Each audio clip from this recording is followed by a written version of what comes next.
Coming up on the Branding Deep Dive podcast. I agree with you, but I want to dive in a little bit more. Why is that such a hard thing to get people to buy in on? Because people inherently don't want to stick out, right? Do you want to be the only guy with a weird looking car on your block, right? And I say weird because it's not cool yet. It might get cool at 5 years, 10 years, 20 years down the road, right? But it's not cool now.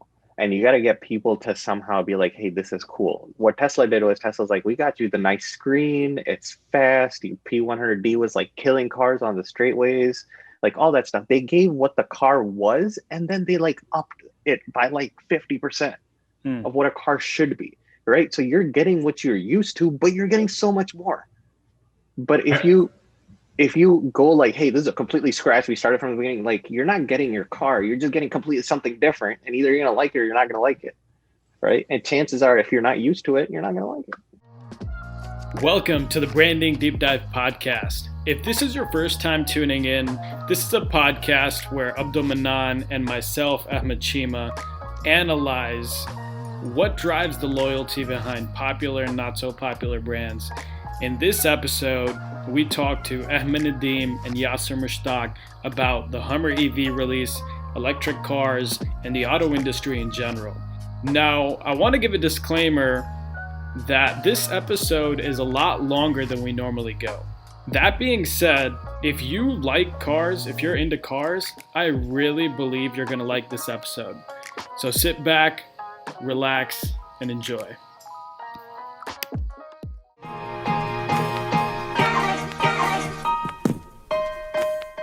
I want to start with a brief introduction of both of you guys. I've known both of you guys for a while now. The audience, however, probably does not know you guys. So joining us today, for those of you that are listening, we have Ahmed Nadeem and Yasser Mushtaq, along with, of course, the usual hosts, myself and Abdul Mannan. Abdul Mannan has stepped away for a second. He'll be back, but we want to get started so as not to waste our guests' time any more than we have already. So Ahmed Nadeem, if we could start with you, can you give us a brief introduction to who you are, what you do? Okay, I don't do much, but who I am. So I have a background in, I guess, design and technology. I'm currently a cloud architect and I do consulting. So I am in a lucky position where I get to see a lot of different companies, a lot of different aspects of what they need help with or what we can do for them. So you kind of always have your strategy and thinking cap on. And I'm a car guy, and I believe that's why I'm here, because I love cars. And I'll try to see how I can input. Yeah, one thing I wanted to add is that in our community, when we're talking about brands, right? Ahmed Nadeem was the guy to go to for websites. So when I started getting into website design a little bit, you were the one that actually recommended me to use Squarespace. I was 100% WordPress kind of guy, and you got me on Squarespace, and I've been on ever since. And I remember in Squarespace, there's a little thing where it says, tell us how you heard about us. And I just put Ahmed Nadeem. So thank you for that. I haven't seen my commission check yet, but I'll let you know when it comes. I might have to put it in again if you haven't seen it, but it's okay. It's all right. And then the second guest tonight or today, or whenever you're listening to this, whatever time of day it is Yasser Mushtaq. Yasser, can you give us a brief intro to you? Sure. Name's Yasser Mushtaq. Engineer not by profession, but by passion. So hoping that, have a lot of strong opinionated, things that I feel like I wanted to share about the car industry in general and about car design. So hoping that we can have a fruitful discussion here and then bounce some ideas off and get to know each other a bit more. And when we're talking about engineering, is car engineering where you want to be? Yeah, of course. I mean, automotive engineering is definitely places that I'm really passionate about. There's something that as a kid, I used to love. I mean, not just hey, I like Hot cars, Wheels. but it's how do they work type of stuff. You say Hot Wheels? Yeah, I played with Hot Wheels. I'm a big car guy. My resume there, right there. Right. Everybody's got a beginning story. Yep. Yep. So today, what we're talking about is the revival of the Hummer, and in particular, their release of the Hummer EV, right? So I don't know how comfortable you guys are talking about what happened to Hummer, like where it went, why they kind of discontinued it. But if we could start there, let's talk about, Hummer was this brand up until what, like 2006, 7, 8? Do you guys know? February 2010. February 2010. Then I guess GM decided to cut the cord. Let's start with, why did they cut the cord on the Hummer? And then let's bring it back to, why did they decide to bring it back right now? So from what I know of the Hummer and why it stopped, at least from, you can Google search this quickly, but like they just were not making money. It's not very fuel efficient. There's not a lot of, anybody on an inner city downtown area, whatever, is not going to own a Hummer because there's no space. You got to pay a lot of money. And I think at some point, like GM tried to sell Hummer to a Chinese brand, and they did not want to buy it in the end, and it kind of died out. They decided they're gonna just brush it under the rug. 2010, that's like right after 2008, 2009. Yeah. The big push after that was for more fuel efficient cars. And my brain goes to, when I hear Hummer, I immediately think it's bad for the environment, right? That's like the first impression I have, is like just the very existence of a Hummer means that the world is going to end sooner, right? And so I think it's very, very fitting at the time that this brand was kind of pulled. Now, let's get into a little bit of this new Hummer, right? So hold up, before we get to, I want to make another point. 2009 was when GM filed for bankruptcy, and they got the bailout for the government. 2010, if your car is not selling, they started closing out brands. That makes perfect sense. So Hummer's not making money. It's not what the consumers want at the time. They want to save money, and GM decides, hey, let's pull the plug on this, right? So now, why would GM decide now is a good time to come back with the Hummer? That's actually interesting to think about, because like it's like you said, why now? And I think you see, like you guys mentioned your last way, I think your first podcast a lot too. Like there's a Blazer, there's the Bronco, there's the Supra that's coming out, like that came out.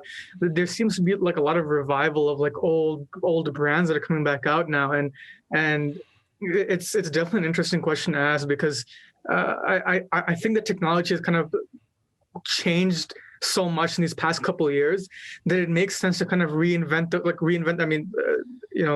Just as a metaphor, reinvent the wheel on a lot of these brands.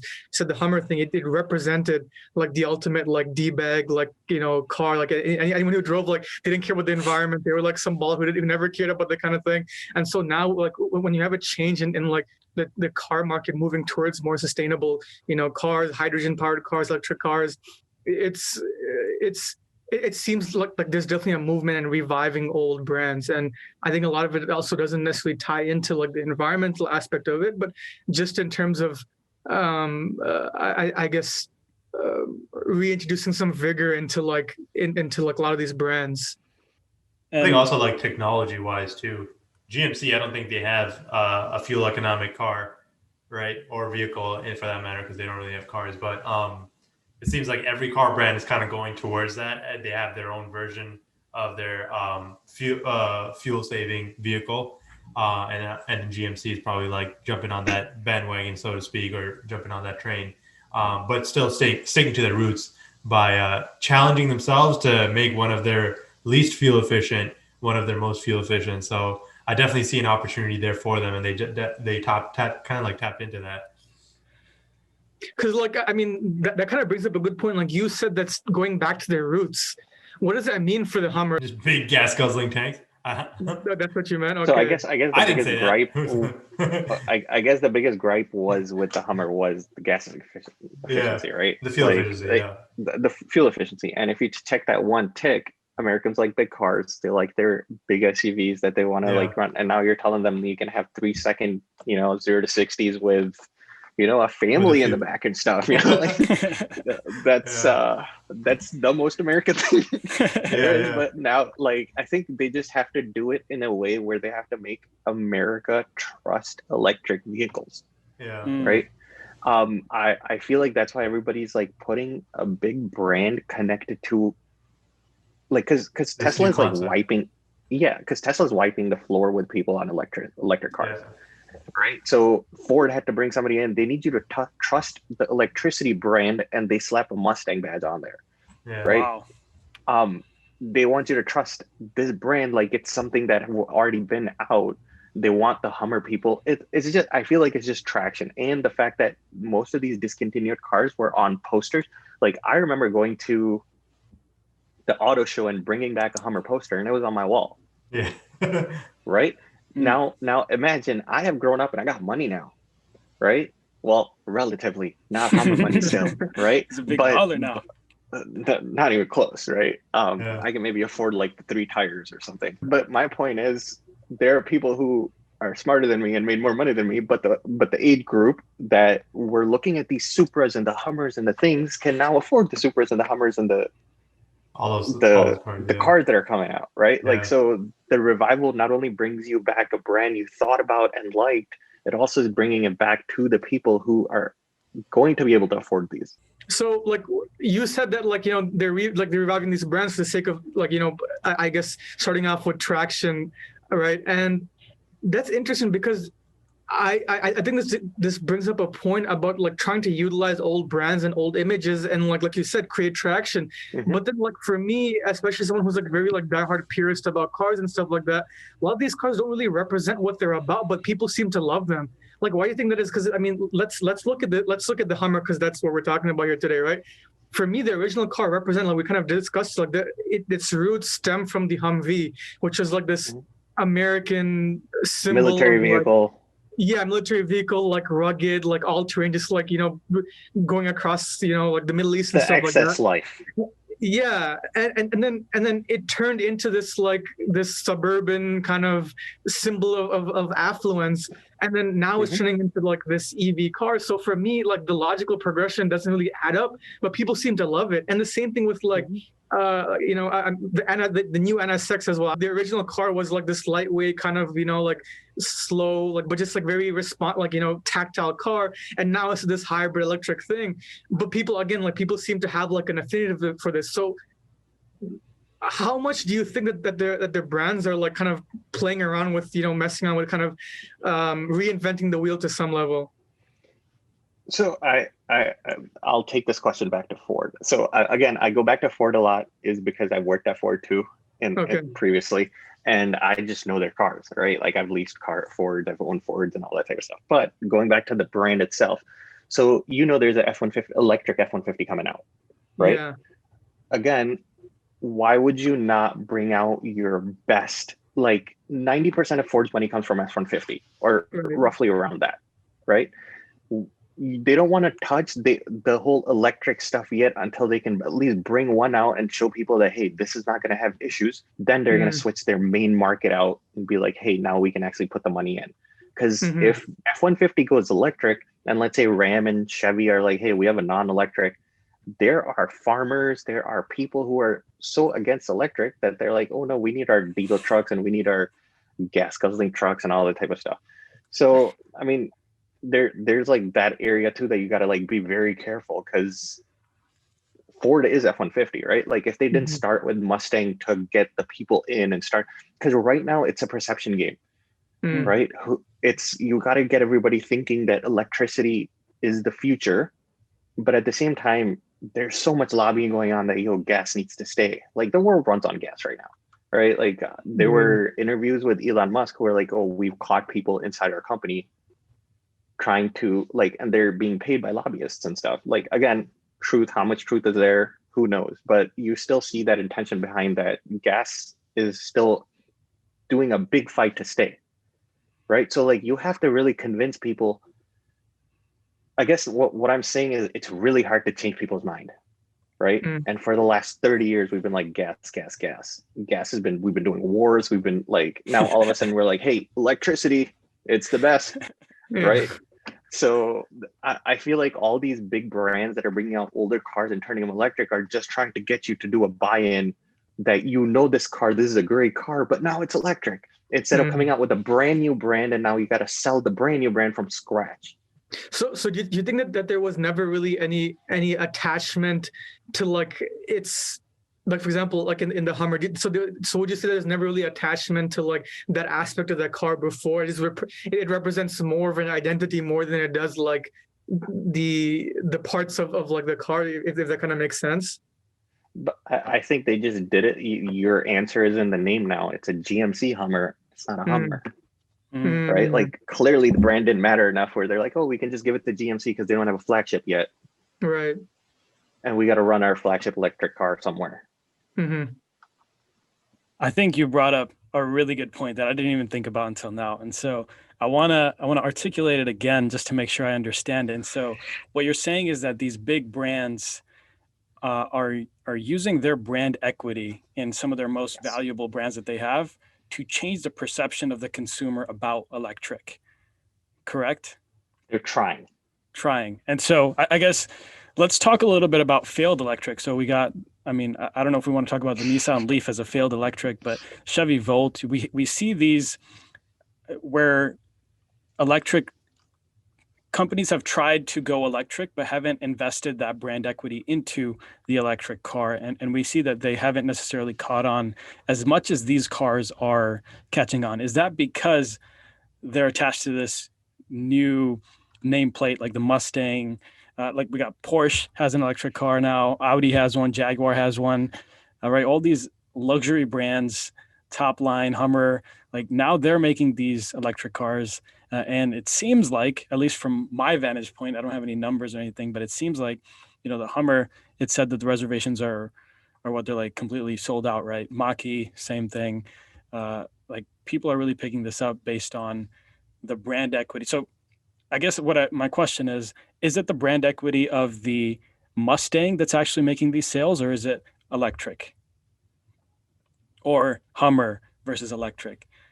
I'll just say one thing. When you're saying sold out, you got to be careful, right? Because reserving is not sold out, right? Like I feel like this is something that Tesla is like so proud of. I don't know if they're proud of, but like, so when the new Tesla comes out, right? Like they're like, hey, everybody, pre-orders are open.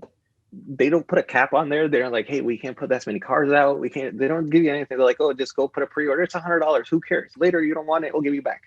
Right? Like you literally have a no lose situation.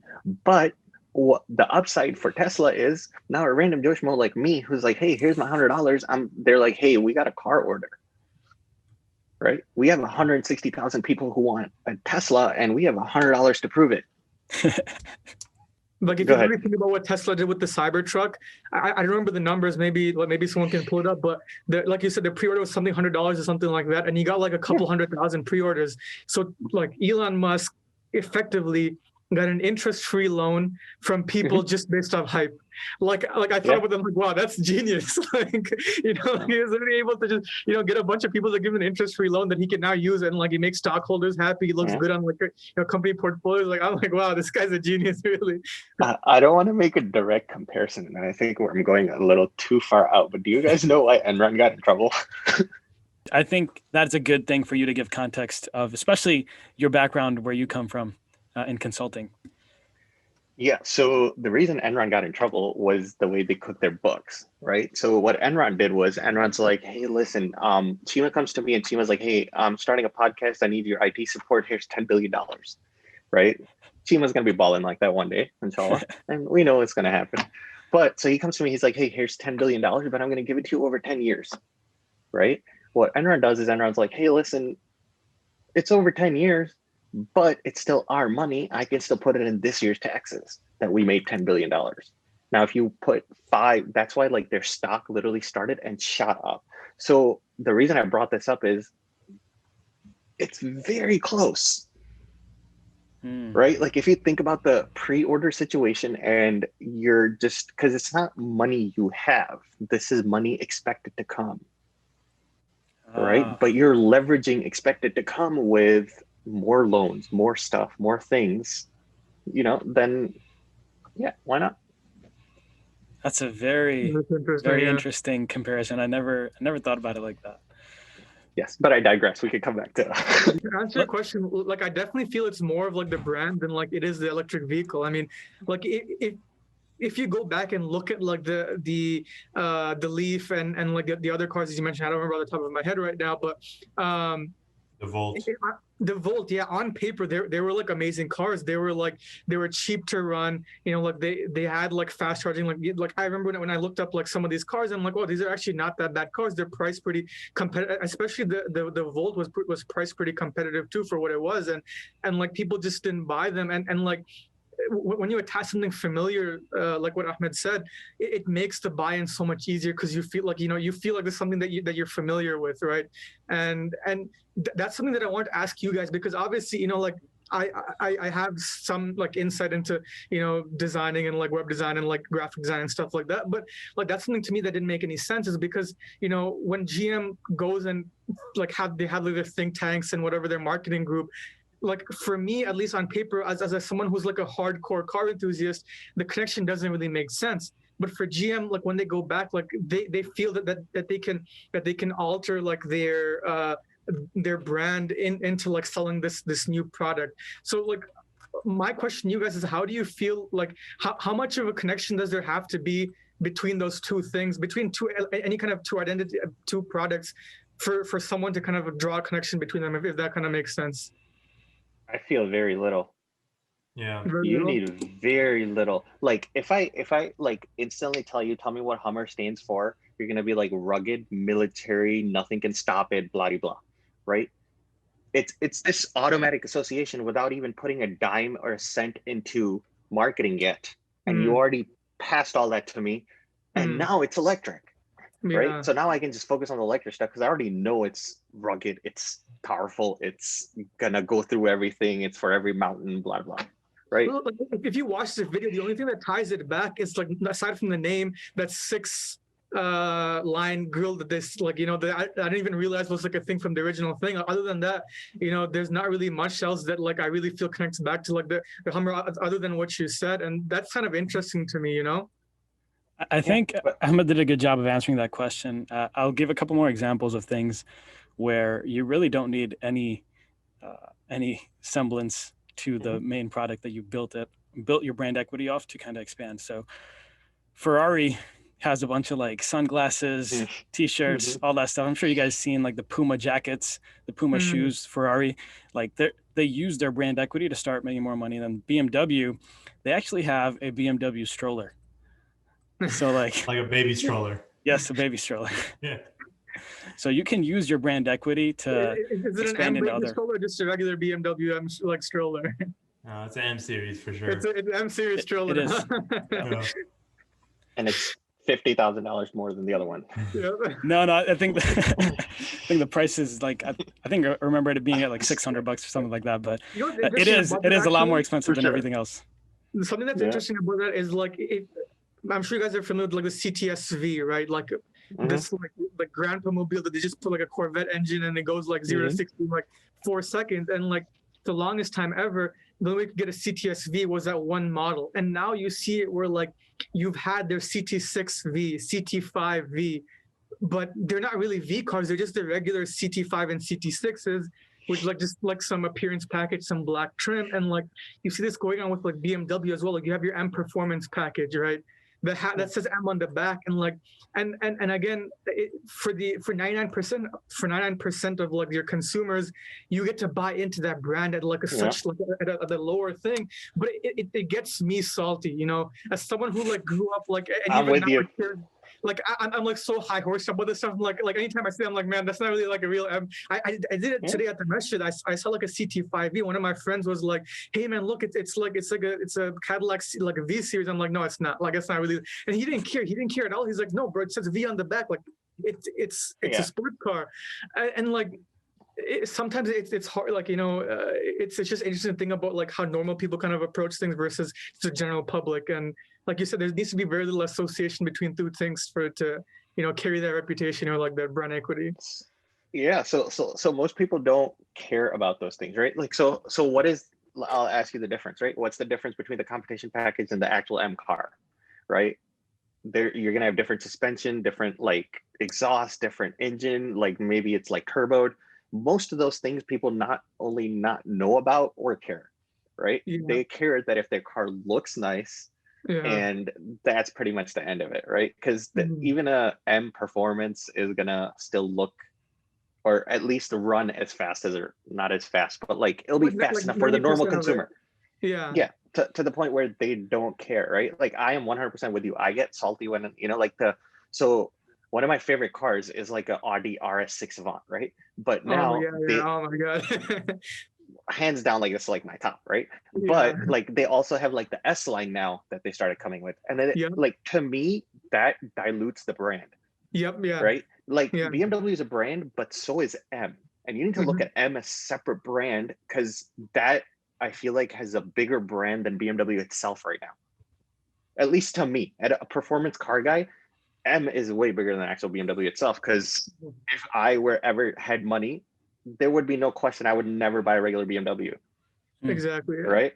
And just to put how much value there is, like people are fighting over people who run these brands, right? And I'm not talking about BMW heads. Like Hyundai is going after people who are running these M brands. They just hired, but they hired the guy who was running BMW's M brand, and now he's running the N brand at Hyundai. One letter off. Yeah, exactly. Yeah, it's one letter off. But this guy was like, he's known as like the father of M. Right now, just that association, I'm like, I'll buy a Hyundai now because it's like buying a BMW M series 5 years from now, or 10 years from now, right? Because the Elantra GTN line and all that stuff. A BMW, like a BMW 5 series from even like 1980s, like 80 or 90, are like double the price. Right. So imagine if I told you right now the N guy is making this, and I don't know how long he's going to be able to make them. But you might be able to get it on the ground floor on the new ends that are coming out. And maybe in 10 years or 20 years, when you're done ruggeding the car, it'll be worth twice the money. Yeah. So I wanna cut you off here. You guys made some really important points. I want to take a minute to unpack a little bit. I'm going really fast. Yeah. So I want to make a distinction. You guys are car guys, and you guys value your guys' value for the M brands and these brands within these car brands that are supposed to be superior brands are a lot higher. Whereas for someone like me, I know that M is better, but really I couldn't tell you what the difference is, right? And so I think when we're talking about why Yasser is getting annoyed at brands not sticking to their core values is because he's looking at it through the car lens, right? And so the point I want to make here is that anytime you have a brand and you expand beyond your little thing that you got like famous for, you are going to have some dilution of the brand, as Ahmed Nadeem mentioned. However, to the vast majority of people, that doesn't really matter, right? You are going to make some people very upset, though. You're going to make the Yassers of the world very upset. And another thing that I did want to bring this back to is that we started off this branding deep dive podcast with the Ford Bronco, which was a revival. This episode we're doing is the Hummer EV, which is a revival of the Hummer. And as Ahmed Nadeem mentioned, the Audi, what was the car? Our RS6 Avant. RS6 Avant. That's also coming back next year. So we are planning on doing another episode with the same squad. It's already back? Yeah. Oh, nice. Okay, so we are planning on $100 pre-order on it already. It's coming. Sold out. Right. So we are going to be doing that. So if you are enjoying this discussion, keep an eye out for that. Let's bring it back to the Hummer EV in particular. I want to ask you guys, what makes this Hummer EV different? We have on the market, we have the Tesla Cybertruck, we have Rivian also coming out with their truck pretty soon. Ford F-150 electric is going to be coming out at some point too. Like, what makes the Hummer EV different? Because it existed before. There's a reason we're talking about it right now. And we're not talking about Cybertruck and Rivian. It's because you already had an association to it. And that's literally the reason why we're all here. So I don't know if you guys have looked at the specs or not, but do you is like gallon per mile per gallon any different? Is it any better? Any Yeah. I'm laughing because electric cars don't have miles per gallon. Oh, they don't have it, or whatever, miles per kilowatt hours. kilowatt hour. Yeah. Watts. Yeah. So I was like, just gonna play. have it you off compared their this, right? stats?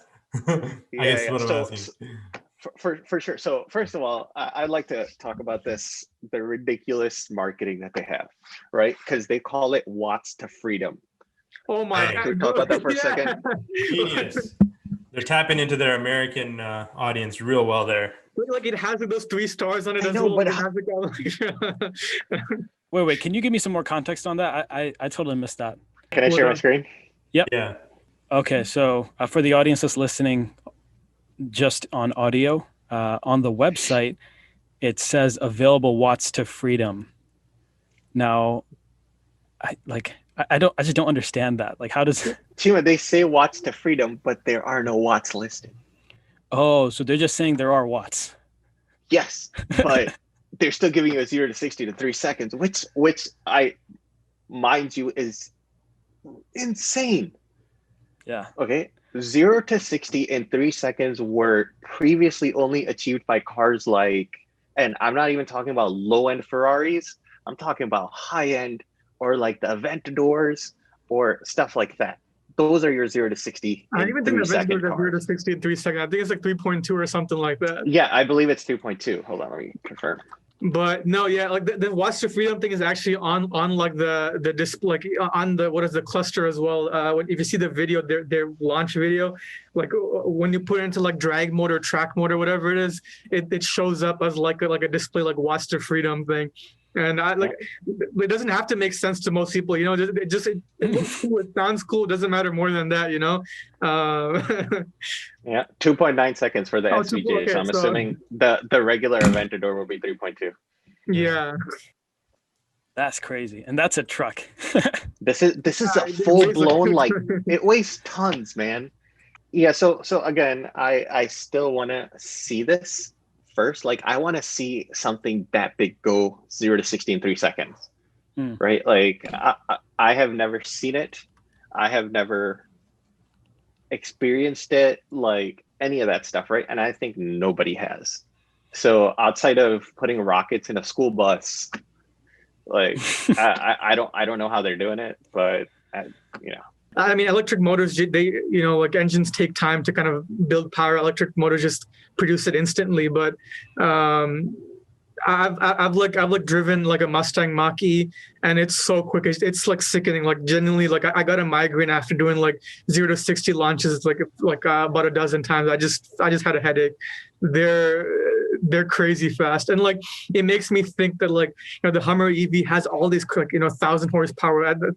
I forgot how many pounds-feet of torque it made. It has crab walk and like, you know, airlift suspension.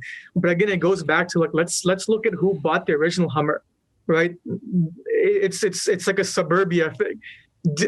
Are people really going to be using these features? And it goes back to like just the brand, like people buying into the brand, being able to like say that, all right, you know, this brand, the way it is now, I feel more comfortable buying into it now than I did before, because, you know, like we mentioned at the beginning of the podcast, financial like crisis, you know, like a more rising concern for the environment. And that actually reminds me, like, now that I think about it, we've mentioned certain electric cars that just didn't catch on, and it's taken Hummer or it's taken GMC and Ford bringing back like, you know, some of their like very I guess well sought after marquees to be able to like sell this to the public.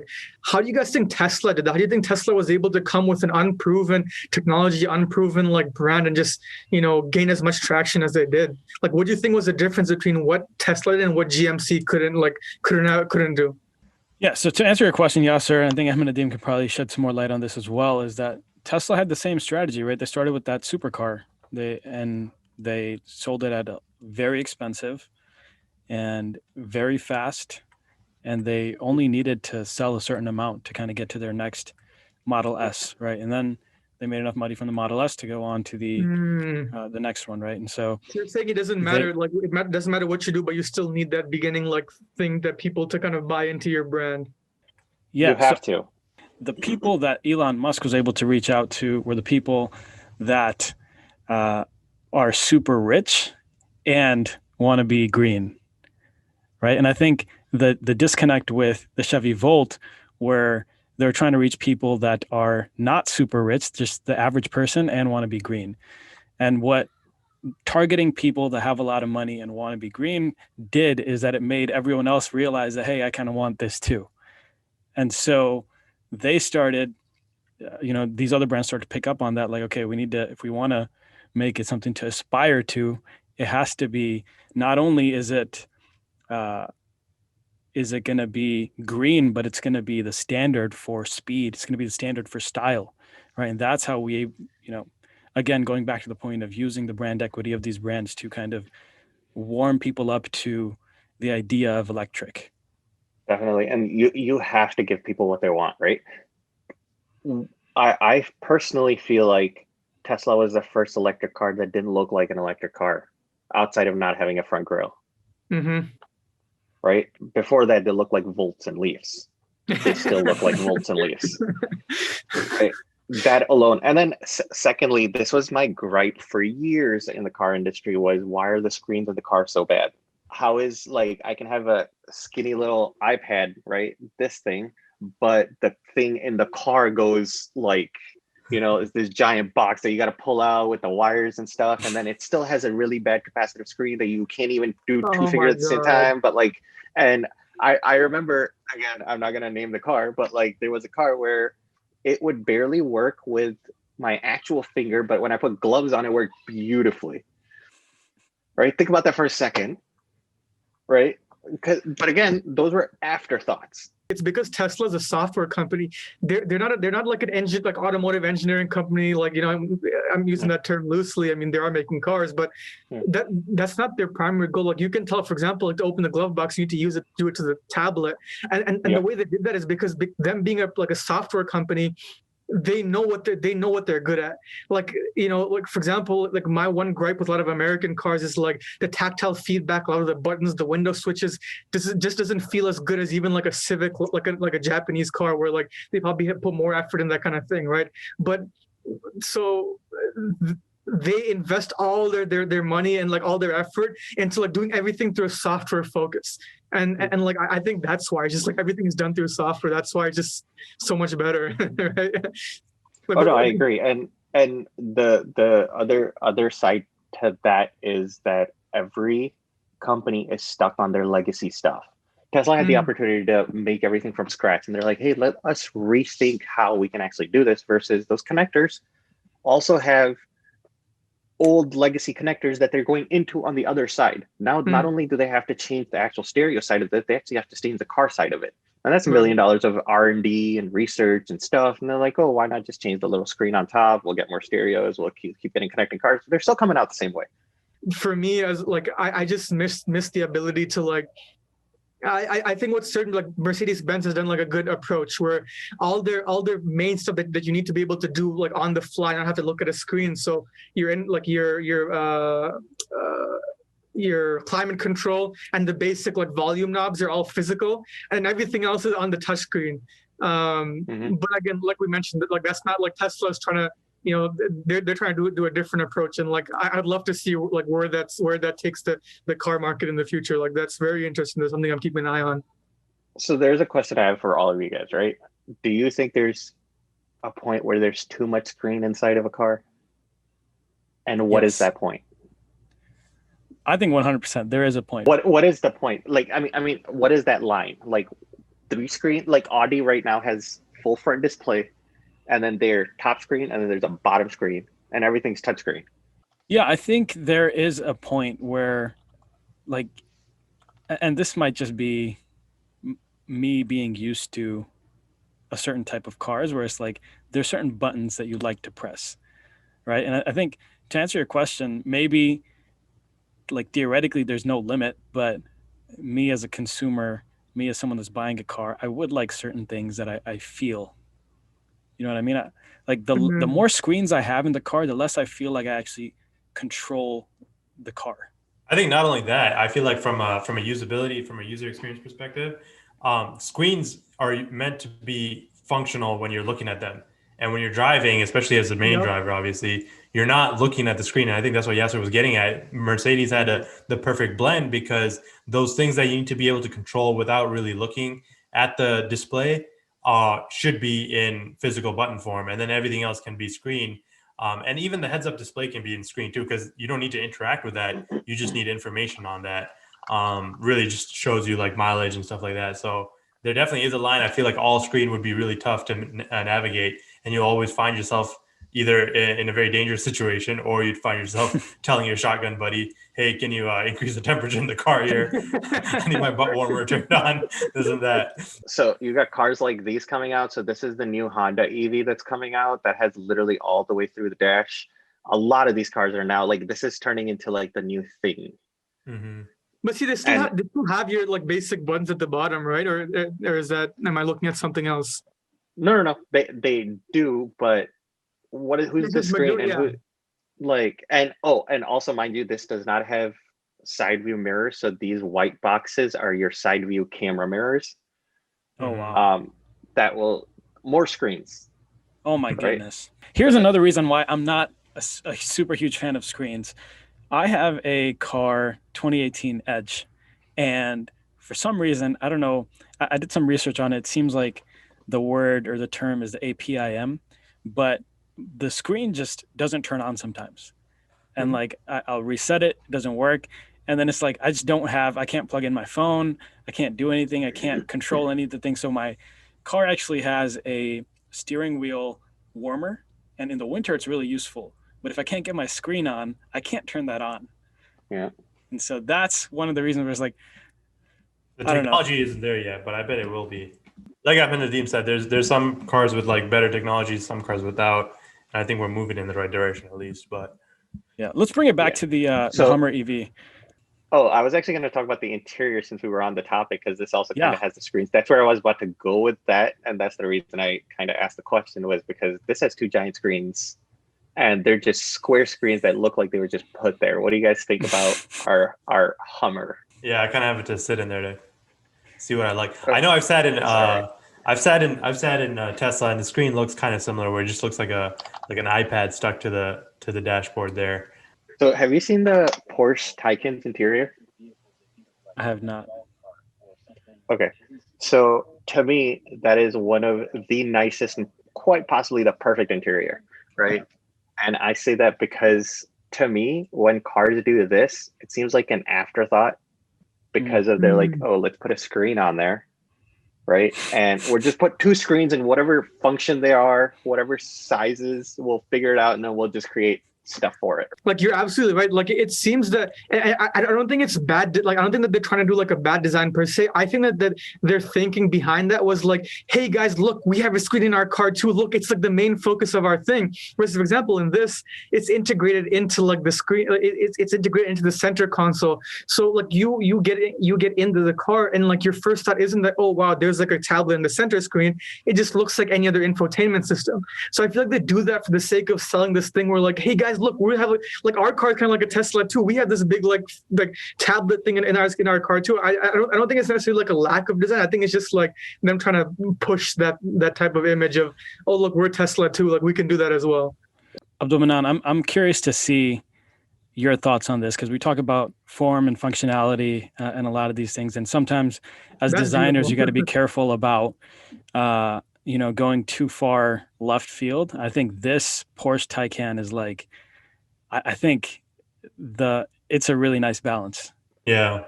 There are some situations where you have cars where the screen is put in almost like it feels like it's an afterthought. And the reason why is like when you can sit in it, you can't use a screen as well as you should be able to, or like the glare or the reflection just ends up ruining your experience. But it really all depends on like when you get inside the car, right? We're talking about user experience, usability.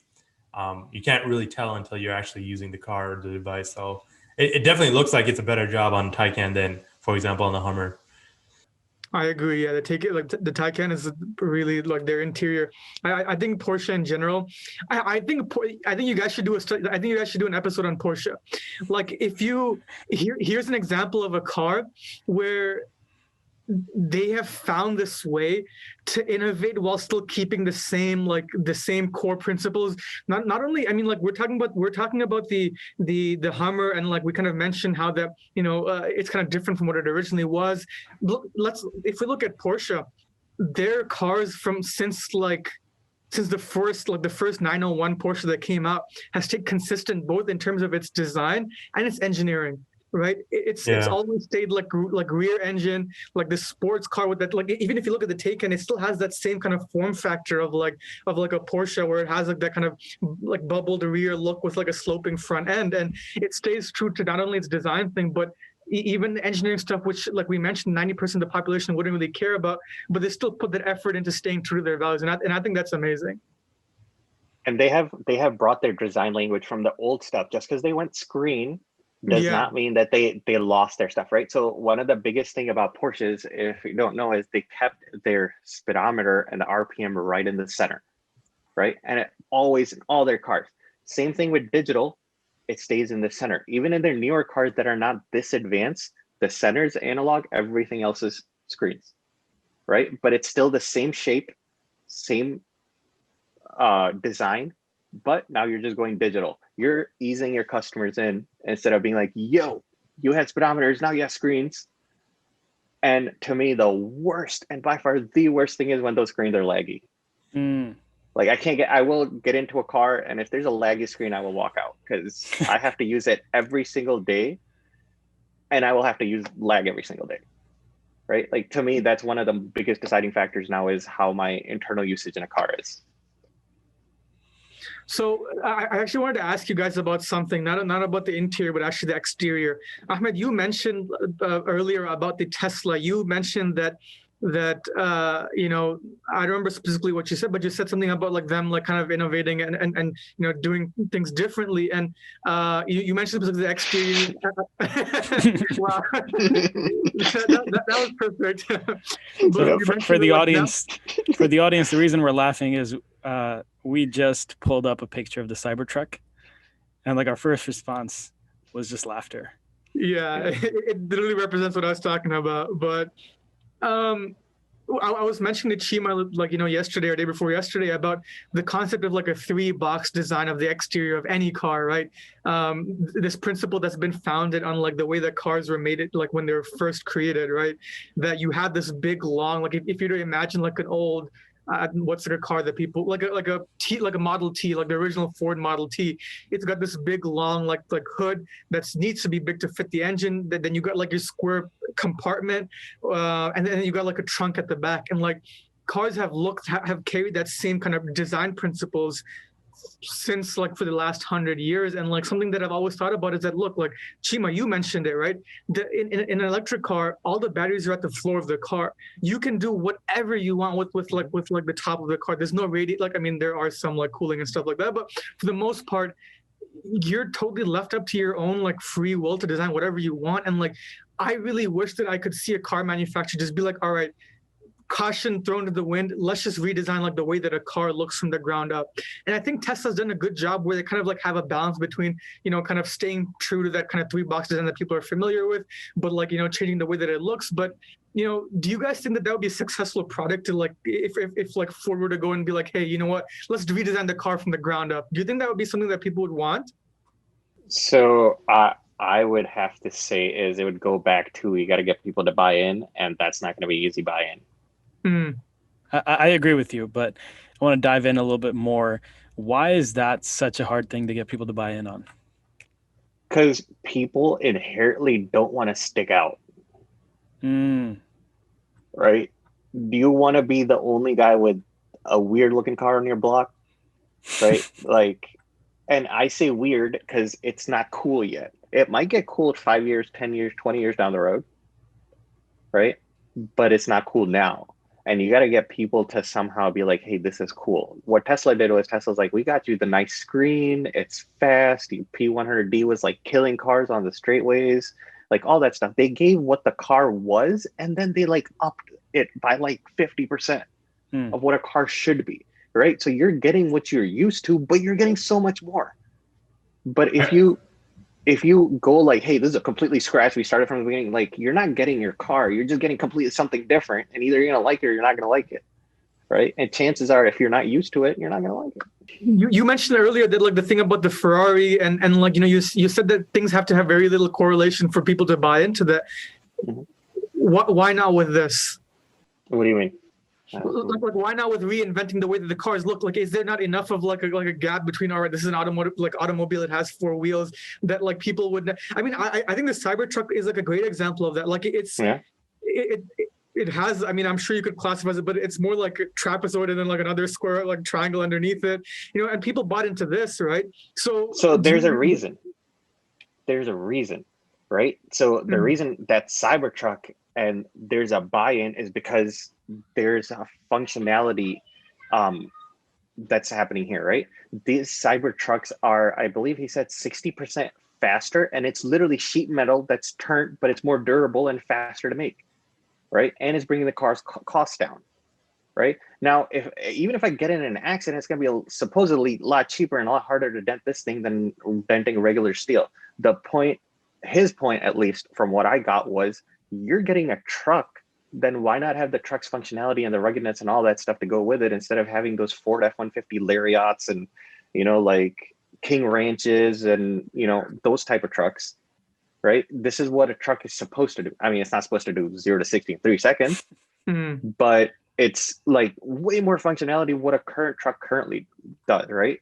Even to the point where, I don't know if you guys seen the truck bed, right, on the Cybertruck, right? So I don't know if they'll have it here. Yeah, this thing, right? Even in here, they have this rolling thing that just rolls out, and they're making it solar. Oh, right? wow.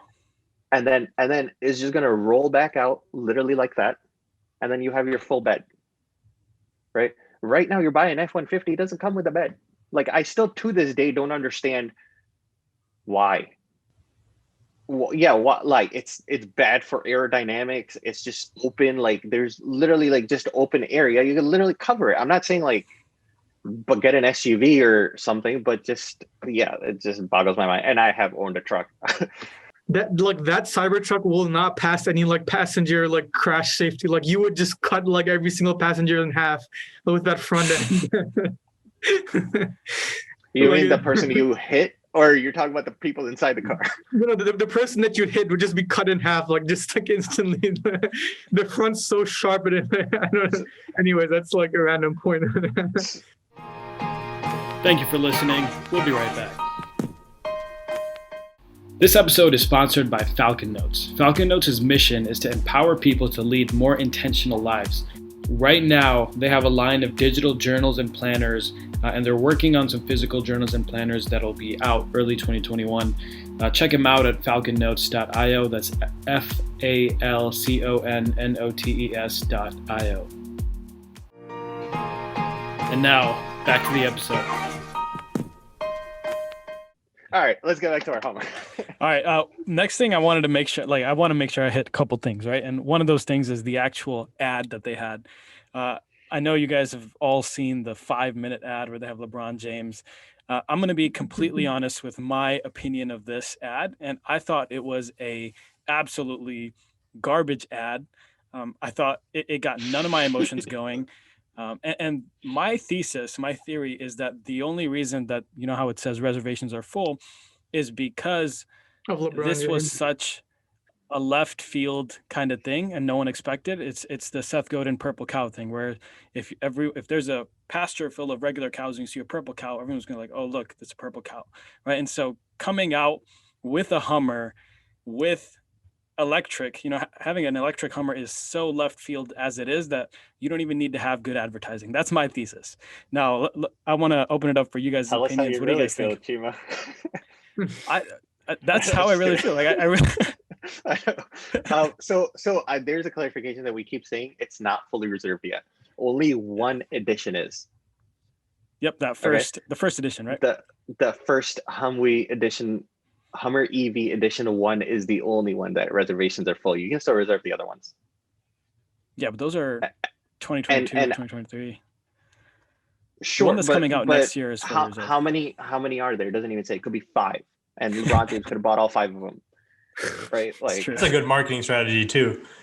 yeah, Supply and demand, right? Supply and exactly. Marketing basics. I haven't actually seen the commercial, but is it the 2-minute, 10-second one? No, it's 5 minutes.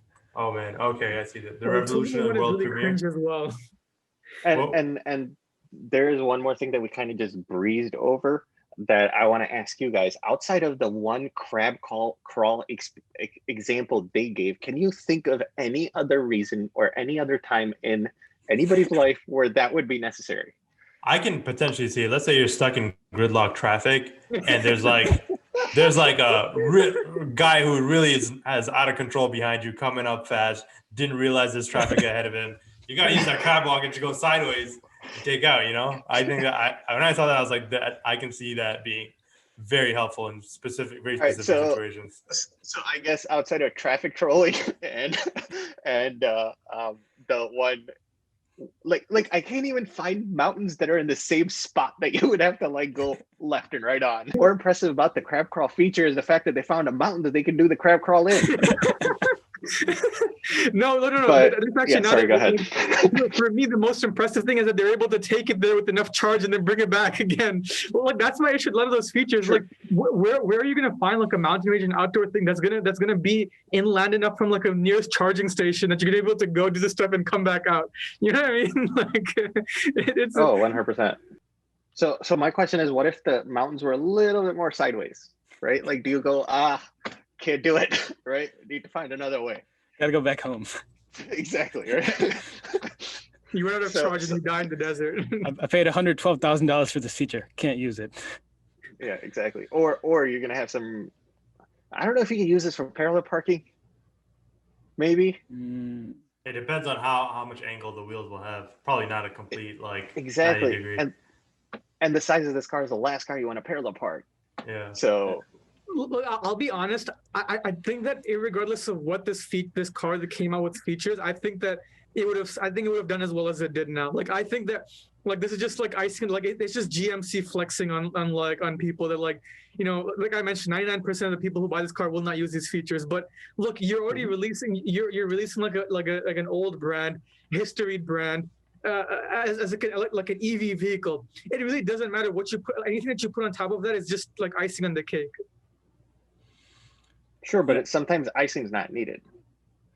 And so that's 100% my point. Like with this ad, why did they include all this stuff? Like the average consumer doesn't need this. Like I don't care that you have crab walk technology. I think it's just cool enough that you have a Hummer EV. Like this is kind of built on that. Like, hey, it's an electric Hummer. I think 15 seconds, and I would have been like, oh, guys, do you know there's an electric Hummer? But now I'm confused at like, what's the point of all these things? Like, what is this? What is that? You know, why?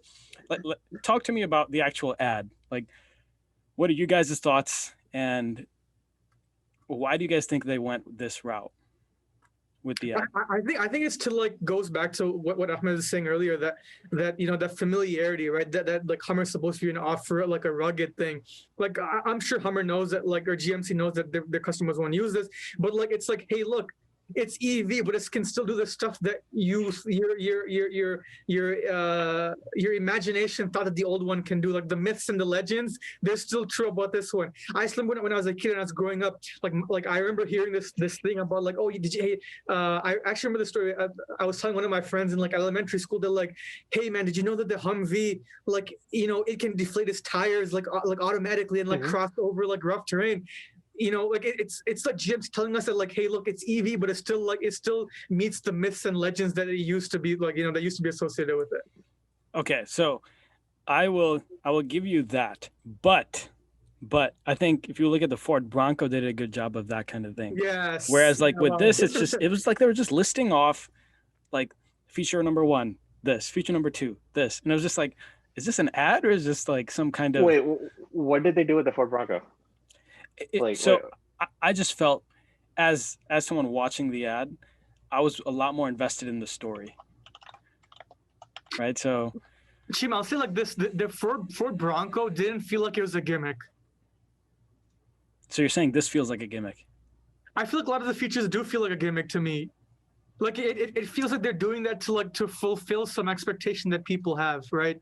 The Bronco just feels like more organic. That, actually, funny enough, that's what LeBron James said about the whatever the Hummer EV. He said that he he said I've always been a fan of the GMC brand, and like this just felt organic to me, and like I just didn't feel like this feels organic.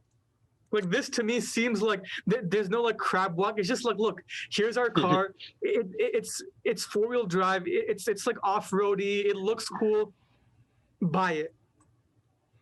And there's a higher chance that the Bronco will actually get used for this Yeah. than the Hummer, which is gonna become a rich soccer mom car, or it's gonna become a rapper car, or like those high-end.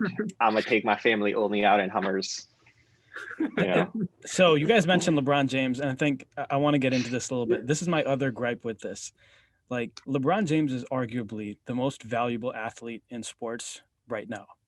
And you used him for a brief 10-second monologue. You don't even show his face. You know what I mean? Like, what are you guys' thoughts on that? Ahmed, Nadeem, when I first, okay, I think I need to make this clarification. I don't like LeBron at all. I'm not a fan, right? And so I'm automatically going to be biased against anything that he promotes. Okay, I get that, right? But at the same time, I'm like, from a marketing standpoint, from a brand standpoint, like you have such a big name athlete that is signing off on your brand, and this is how you use it. I was just like, man, like at least show him driving the car or something like that. You know what I mean? And so I know, Ahmed Nadeem, you mentioned when we were talking earlier about the storied past with Hummer and LeBron. And after hearing that, I just couldn't piece together why you wouldn't actually build off that in your marketing material.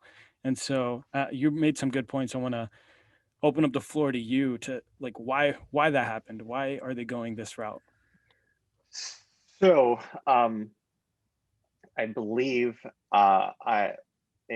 when he was in high school, his mom, who was like doing multiple jobs and stuff, actually ended up buying him a Hummer. And it was like the most ridiculous thing. And I think he was made fun of, like, you're a college student, you're just getting there, haven't made it yet, but you're buying Hummers with rims and like that sort of stuff. Yeah. Okay, right. So real quick, it was a $50,000 Hummer. He's still in high school, and his mom had to take out a loan to get that for him. My mom doesn't have that kind of confidence in me. No, I'm just kidding. But yeah, I mean, that's a story, right? And then I want to go back to the point where you're talking about he's just talking, right? We just haven't seen the marketing material yet where he's in it,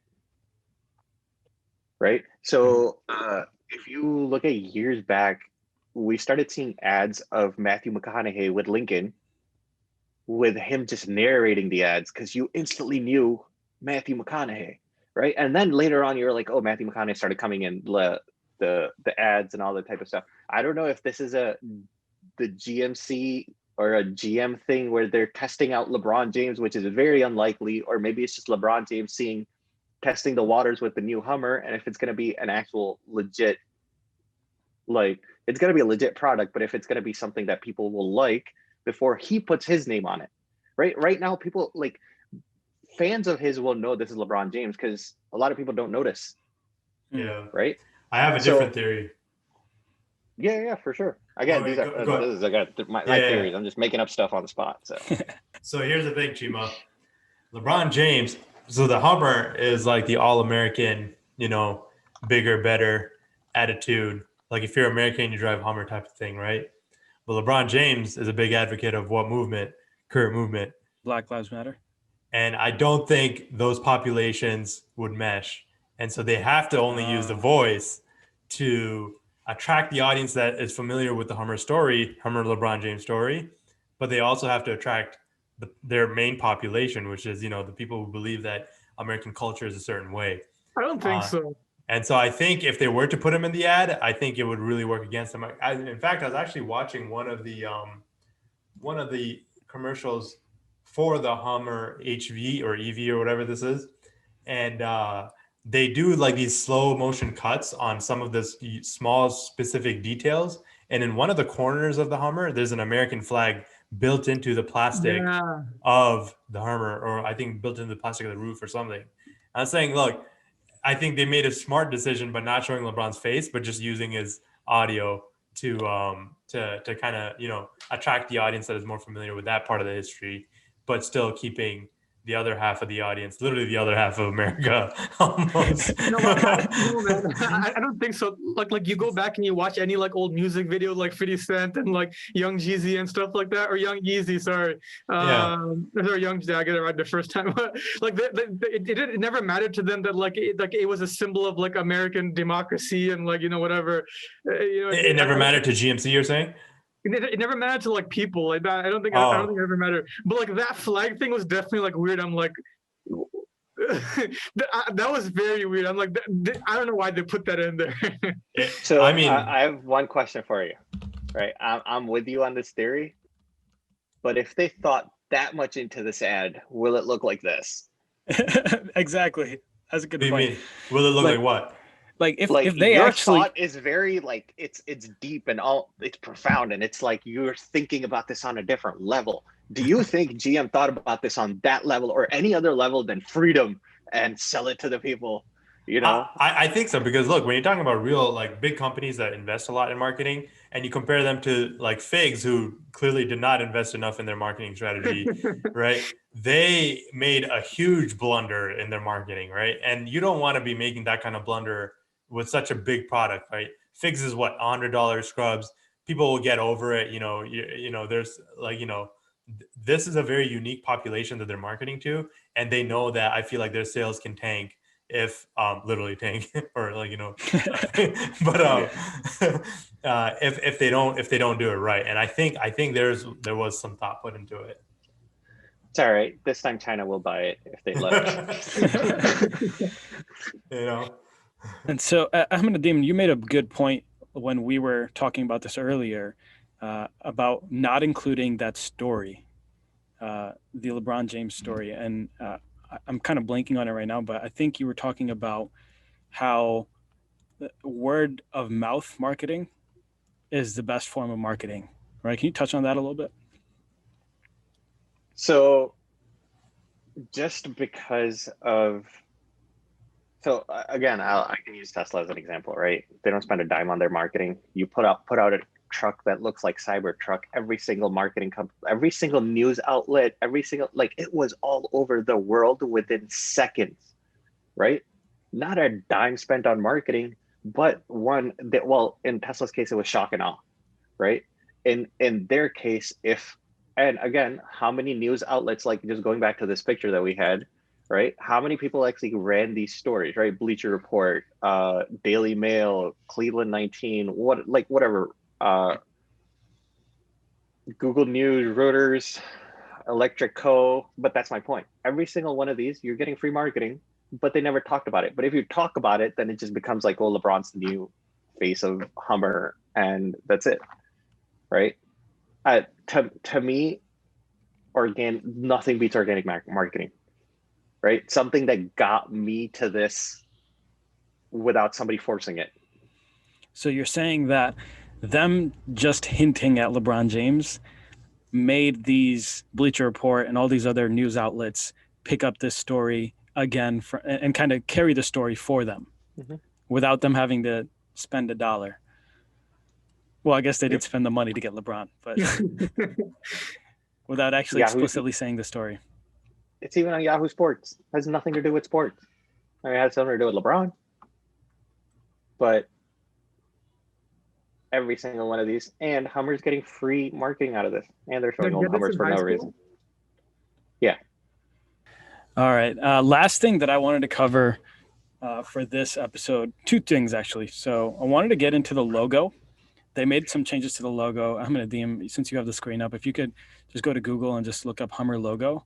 They have, there's a result that comes up that has both of them side to side. And Abdul Mannan, I wanted to get your thoughts on their logo and then kind of open it up for everyone else as well. It's actually funny because I'm not like a big Hummer guy or anything. But when I first saw the logo, I looked at the top logo and I thought that was the old logo because that's how I remembered it. But then you see the bottom one and you're like, oh, wow, that was the old logo. And there's a lot of, so overall, I think 10 out of 10, they made excellent decisions on visual identity here. in terms of changing the word mark. So the first thing you want to see is there's a lot more balance to the logo, to the new logo compared to the old logo. What do you mean by that?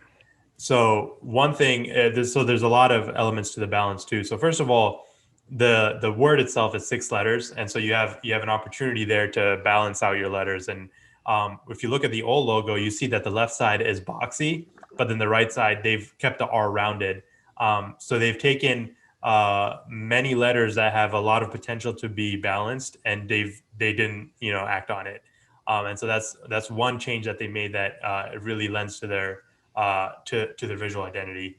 The number 2 is that they used so a lot of these. So one of the things that you mentioned was that when you think of luxury brands, you think of sans serif font, you think of serif font, whereas when you think of more minimalist brands, you think of serif font. But here you see Hummer using a serif font. But one of the things that you see them do is box out their letters a little bit more and space it out in order to bring that same emphasis that you wanted from the luxury brand. And they added a little bit more weight to these letters in a way that really made it stand out better. So that's number 2. And then going back to balance as well, if you look at the 2 M's in the middle, you have an opportunity to modify the letters there, but still keep it balanced. And you see that the M's are reflections of each other. So there's an element of balance there as well. And then the last part of the balance there is like when you look at the negative space that is created between the U and the M on one side, and then the M and the E on the other side. They've made adjustments to the letter. They've made adjustment to their font to reflect that an element of balance in those corners as well. And then you see that the negative space made right down the middle of the letter, right down the middle of the word, is an inversion of the negative space on either sides of the M. So they've really hammered out like the visual identity by making sure they maximize on the different elements of balance you can have between these letters. So that's number 2. One thing I want to real quick, Abdul Mannan, one thing I really want to touch on while you're talking about balance is that the image of the old Hummer was that it's striking the world out of balance. Like it being there is, it's going to destroy the world. And with this one, since it's electric, the whole message is that, this is zero fuel emissions, and it actually does bring balance to the world. So I think visually, whether they say it or not, you're kind of getting this feeling that, hey, this is actually something that is, bringing balance. And I think what's interesting is that the M and the E almost look like the exact same letter. The only difference is the little thing they have in the middle on the E. Right down the middle. It's cut out. And so all the letters are like very similar. I wonder if it's intentional, but like I'm pretty sure the Hummer, like the front grille has like 6 lines. So I'm wondering that maybe like the emphasis of having those like vertical lines was like a callback to like the front grille of the Hummer. I'm not sure. Yeah, probably too. That's a good visual cue to connect the logo to the car itself. You're right. Even when you look at the M's, it looks like the front grille of the Hummer. If you look at the negative space between the M's. Right, it does. See that? The other thing I noticed a lot of brands do wrong, a lot of brands don't realize this, is that sometimes they'll take a wordmark logo that they have, which works fine for the logo, and they'll extend that font and use it everywhere throughout the rest of their visual identity.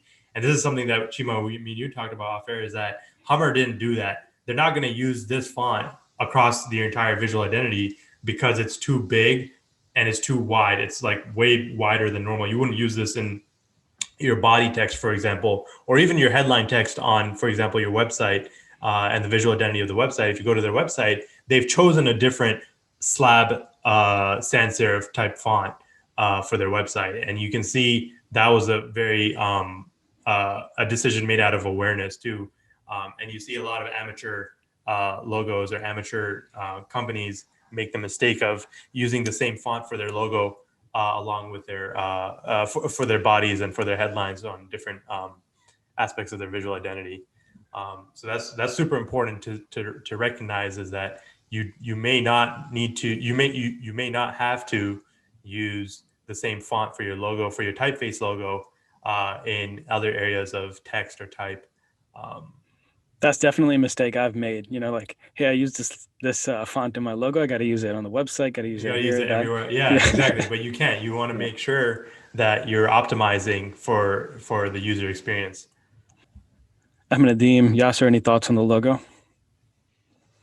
It looks good.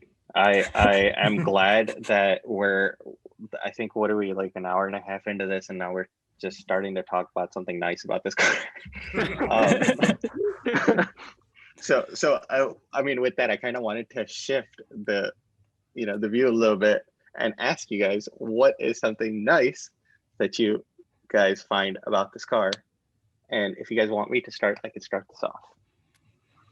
Go for it. Okay. So to me, hands down, the nicest thing about this car, again, is also a gimmick.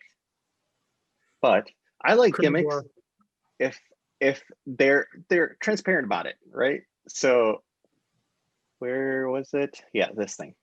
The charging light. Yeah. Hands down, one of the coolest things. That is pretty right? cool. Like so when you actually plug it in, I would just park my car on charge outside all the time and just look at it. Like, Yeah. it's literally like having a giant iPhone sitting outside, but everybody can watch the battery. You charge in the night too, not in the daytime. If I could, I would like keep it in the back of my office, just watch it charge. You know what? For me, like what that signifies. For me, that's like the child inside me wants to find, like, once it gets released, find any Hummers that are purposely low on battery, just go unplug them while like the owner's not there. Yes.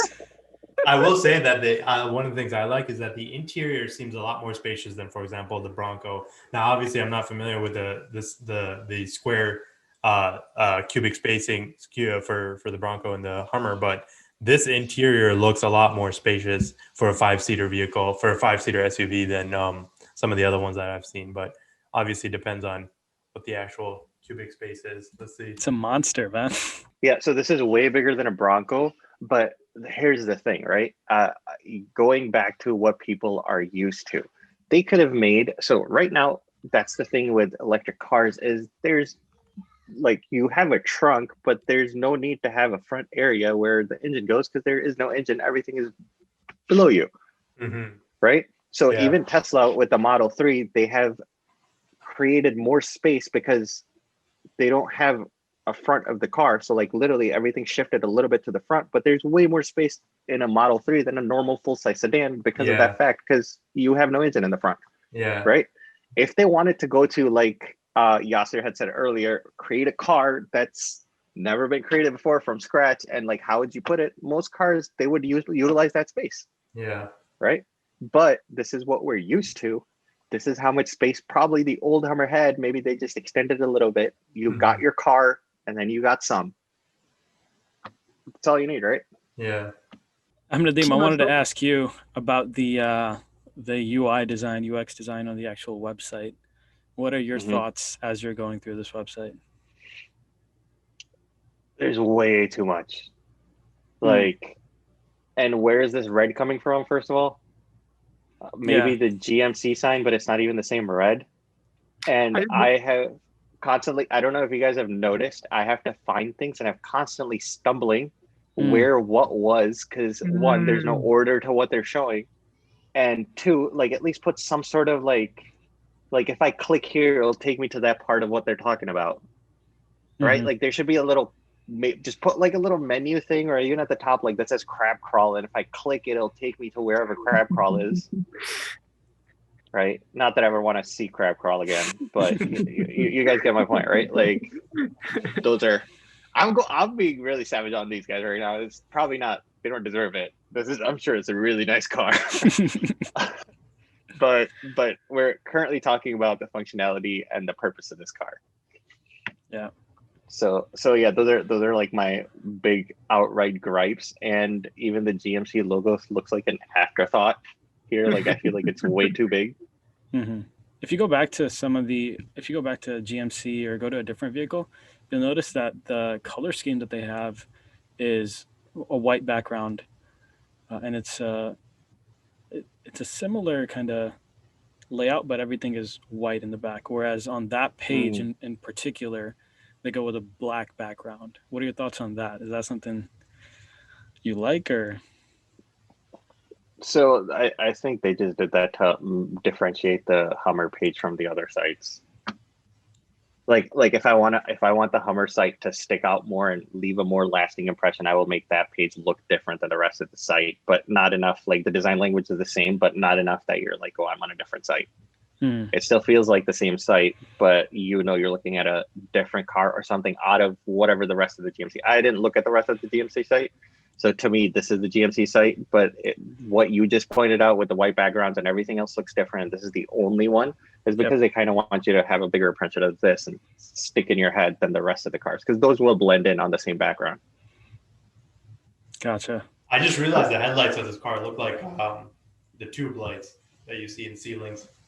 I don't know if that was intentional, but I'm not a big fan of it. Now that I see it, I can't unsee it. I just wanted to say, yeah, that's definitely. They're all coming out like that now. I love that, by the way. Like that's like every single headlight looks like the same. Like the thing is that that's true. That's true. I've watched, so like there's this really and Ahmed, maybe you know him, but if you remember like a lot of the BMWs that came out like mid 2000s, like how like I feel like the chassis goes like E90, E92, like those kind of things. So like, are you familiar with Chris Bangle? Chris Bangle? Like he designed like all those cars. Like he made like the rear, like the kind of weird shape on the 7 Series and the 6 Series. But he mentioned that like one of the things, and again, like maybe for the next podcast, for like the one on the RS6, I can have my laptop running and like actually share some of these points. But he mentioned that like, you know, cars, like one of the goals is to like, in terms of familiarity of design, is that to make the front end seem anamorphic. And you see that a lot, but like what they did with the Rivian and like they had those 2 slots, I love it. Like it looks like nothing I've seen before, but it still like keeps me. It's not too wild that I was like, wow, this is like out of the blue. I love that. Can you explain a little bit what you mean by keeping the front end anamorphic?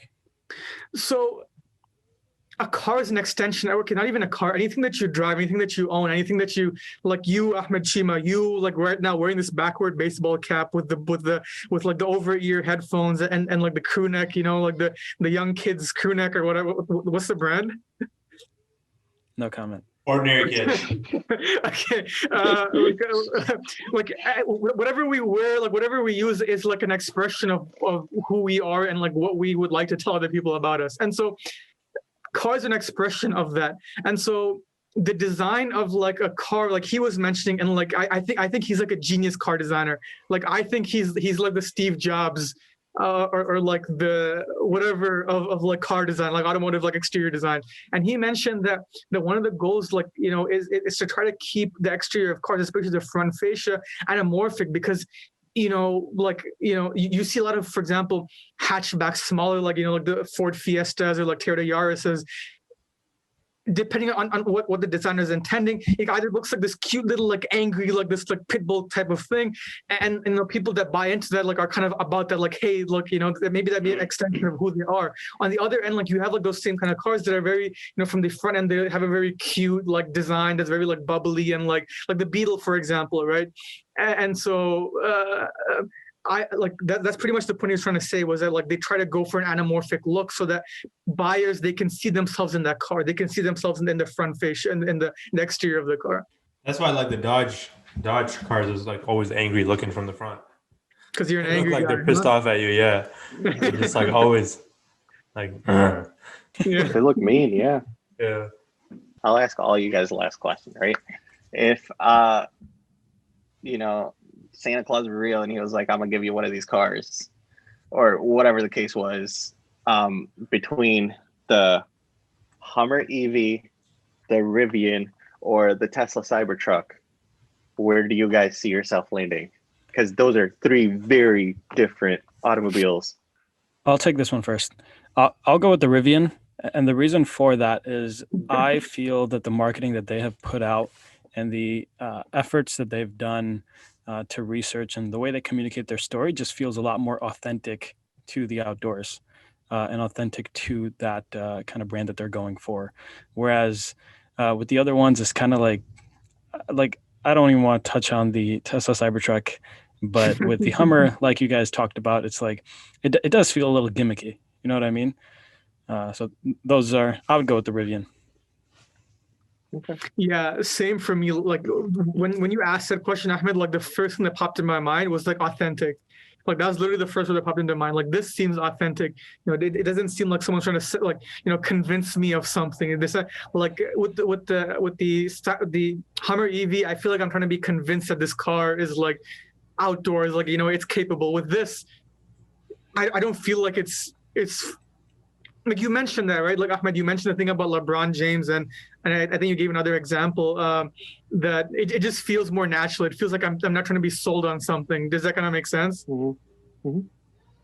I definitely would go with the Tesla Cybertruck just because it's just so out there. I don't think Tesla specifically markets it as an outdoor electric car, so I'm just going for the brand of Tesla. What is it trying to go I for? think they I'm do. confused. I know. I'm not exactly sure either, but that's why I like it so much. They got like a Tesla Cyber BMX in the back and like a Tesla Cyber like trailer at the back. 4-wheeler. No, man, like my Man, look at this, so outdoors. Yeah. Literally have a grill, man. No, All the pictures are in a desert. It can't be, anywhere outdoor. What about you? I'm gonna do. Okay, so Tesla. Why? Nice. Just Cybertruck. Because to me, there's way more than crab crawl and these charging lights. And to me, there's more to this than, just the car, right? Like, this is a Cybertruck, but it still gets everything else that the Tesla brand gives you, right? Like, you're talking about the supercharger network, you're talking about their AI, you're talking about, like, there's so much more that this has that you're not even seeing on their front page, because they're like, people know Tesla, we're not going to throw things in your face. But let alone, that is more than enough. I could care less what the car looks like afterwards, right? Wait, can I ask you a question? Yeah. You actually get like a good point about like this the charging network and like their AI stuff. And we mentioned earlier that they're a software company. Would you buy a Tesla if it didn't have those two things? No. The sole reason right now for me to get an electric car would be if there's an actual network that I can actually drive this car around. Do you think people share your like that opinion that you have? I don't know. I would not, like, even if I have to go to Chicago, these cars won't make it. Or maybe they'll make it to Chicago, but then I'll be like, will I make it? Right? But now GM's not going to have stuff on the way there. But if you look at Tesla's supercharger network, right? It is insane. And no one's catching up anytime soon. Right? Yeah. This will not be caught nowhere anytime soon. Yeah. Right. Because like the reason I was asking was because like to me, like I agree with you. And for me, like their infrastructure is amazing. But I was wondering if you knew like if the average consumer cared more about that or like the Tesla, like the brand, the hype, like that kind of thing. So I don't think average consumer cares about this as much because their drive might not be exceeding whatever the daily limit is. Okay. Right. They're not going out of town that much and all this stuff. But if I'm buying a car, I want that car to do everything. So, right. I'm not balling like that where I got a Hummer sitting on the side and I got like my Tesla and then, I got my Supra and, like I got one car, it needs to do everything. Right. It's got to be my trip car. It's got to be like, why do I have that much space in a Hummer if it can't take me across state lines? That's really what Honda said. I don't know if you said the new Honda, like that new Honda, that electric car. Do you know what I'm talking about? The one that looks the like Honda really E. Cute. Yeah, Honda. It looks so cute. Like people complain that the mileage, like I think the range for this 190 miles or 120 miles or something like that. And like Honda literally said that look like they did some studies and they said like 97% of the population, like their commute is less than like their average, like their normal use of the car is less than that. Why are you guys complaining about not having 200 miles when like you guys don't rarely ever do 200 miles, like whatever, like, more than that. So that's a good point, actually. Like I didn't think about that. It is a good point, but the other side of that argument is if I give you a car with a 5-gallon gas tank and a other car with a 15-gallon gas tank, you're going to be at the gas tank a lot, Yeah. right? So Yeah. do you want to do you like for example, let's say like a lot of inner city people who don't have garages and park their cars on the streets or driveways or things, they might not have the like they're probably sharing a building with like 3 superchargers. Right, so maybe you Yeah. are already only charging once a week because you get the spot once a week or whatever it is, Mm. right? Like again, if you don't have a Tesla, you're even more screwed because there's even less chargers. Right. Okay. Yeah. That's fair. Yeah. That makes sense. But that's the only other side I can think of, and I'm just playing devil's advocate here. The Honda makes a good point, right? If I didn't want the one for every car, I'd be all over electric already. Well, I'm also waiting for the 1,000,000-mile battery for Tesla, but that's a different conversation.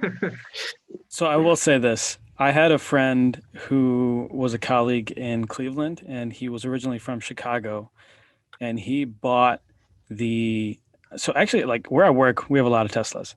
So Mhm. he You work bought at a Tesla Tesla by in chance? Chicago, and he drove it, and he had to charge every time he came from Chicago to Cleveland. So that was one of the considerations that he had.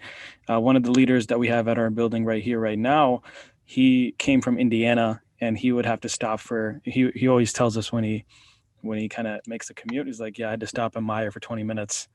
And it's just like, you know what I mean? Like that is a consideration for people that are traveling. And I think the charger network does make a big difference. One of the traditions we have on this podcast is at the end, we like to ask our guests what their favorite brand is. So let's start with you, Yasser. What is your favorite brand and why? Right now. my favorite brand right now, because I mean we're talking about cars and stuff, and I think it'd have to be Porsche, like for sure. I think like yeah. How many Gotcha. Porsche products do you have? I have like a sweater with their thing on it, you know. No, I'm just kidding. I don't have anything out there. Inshallah, one day. And then, You see that Friends episode where he wears the Porsche clothes and stands outside this cardboard Porsche? Yeah, You guys know what I'm talking about? And then Ahmed Nadeem, what about you? What is your favorite brand? Okay, actually, let's change the question for you because we had this discussion on the phone earlier. Yeah. What was the question again? If you were a brand, which brand would you be? Yes. Yeah. If you were a brand, what brand would you be? So the reason we were talking about this is because I was telling Cheema that about 8 years ago or 10 years ago, I was in an interview and it was a marketing company, right? And I wanted to get in so bad as a web developer for this marketing company. I'll tell you guys what it is after, right? But in this marketing company, the person who was interviewing me was asking me ridiculous questions, right? Like questions like, "Oh, are you what was he say? Like, do you prefer eggs or cereal for breakfast?" And I kid you not, I was like, "You serious? Like, what does that have to do with anything?" But then I was like, what do you say? No, sorry, it wasn't eggs. It was like he was like, "Are you a cereal person or are you something else? Right? Bread or sandwiches or something?" And I was like, "I like eggs or something." And he's like, "Oh, like I didn't give him the 2 choices. I didn't give him the answer he was looking for." So like he was like, "Oh, like down about it." And then he asked me, he's like, "So if you were a brand, what brand would you be?" And I honestly, till this, like I was telling Cheema, I don't remember what I said to this guy because he just seemed like he was down about the whole interview at that point. So I was like, I'm probably not gonna get this. So I started being candid with this guy. So I was like, you know, the question about what company would you be? What's the best answer you've gotten? Right? And You asked him a question with a question. Yeah, no, I answered my question. This was like towards the end because this question was really bugging me. Like, why? Yeah. You know, like who? Whatever. So this guy was like the best question that and they've been asking this for years. And the best question answer he ever got is because we're developers, right? We're software engineers. We're like, we create and like everything's coded and it needs to be meticulous and it needs to be, you know, like that sort, right? So the answer he gave was Disney, right?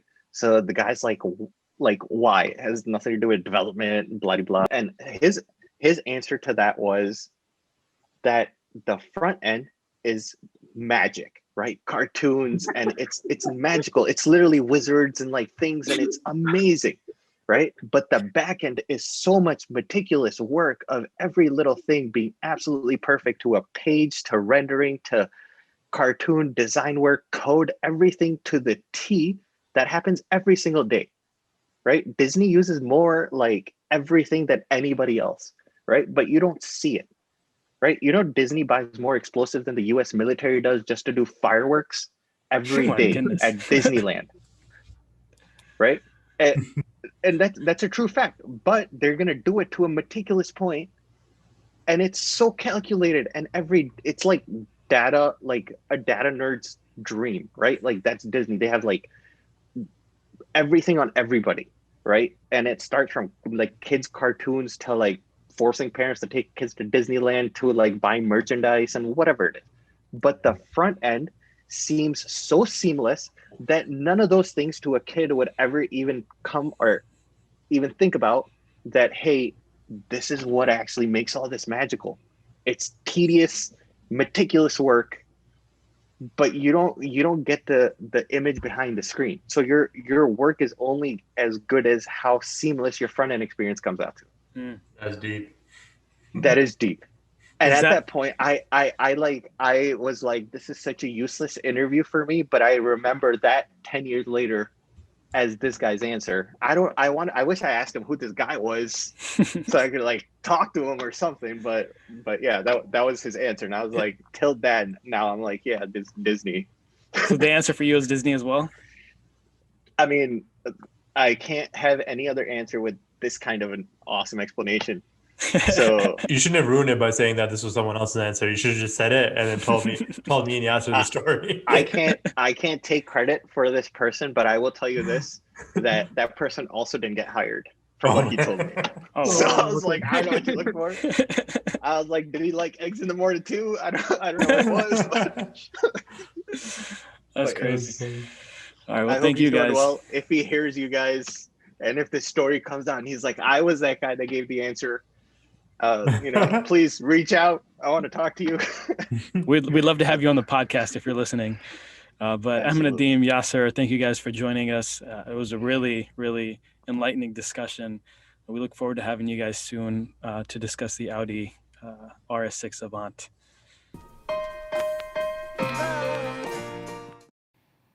This is Ahmed Cheema. Thank you so much for listening to this episode on the Hummer EV and a lot of other car-related topics.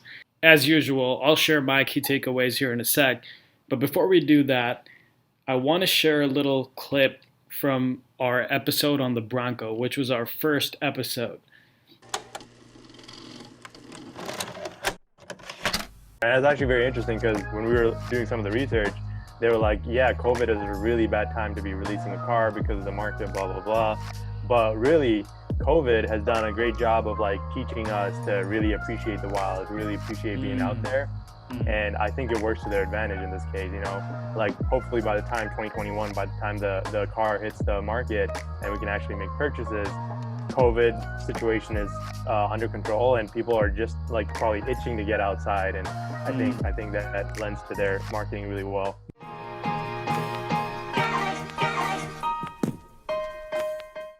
If you like this episode on the Hummer, I think you'll like the episode on the Ford Bronco. Go check it out. It's available on Spotify, Apple Podcasts, or wherever you listen to podcasts.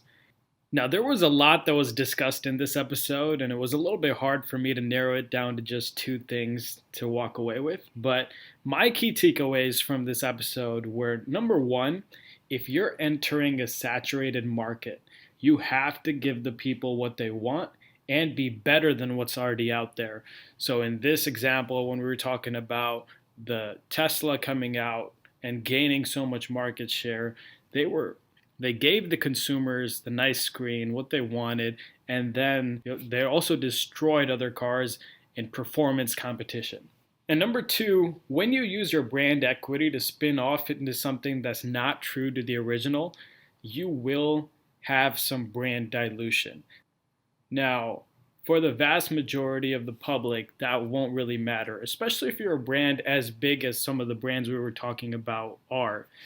However, if you're a smaller brand and you rely a lot more on those die-hard super fans, then that is a decision you don't want to make, because those super fans will absolutely hate any deviation from the values of the original brand. Thank you for listening. We'll see you next time.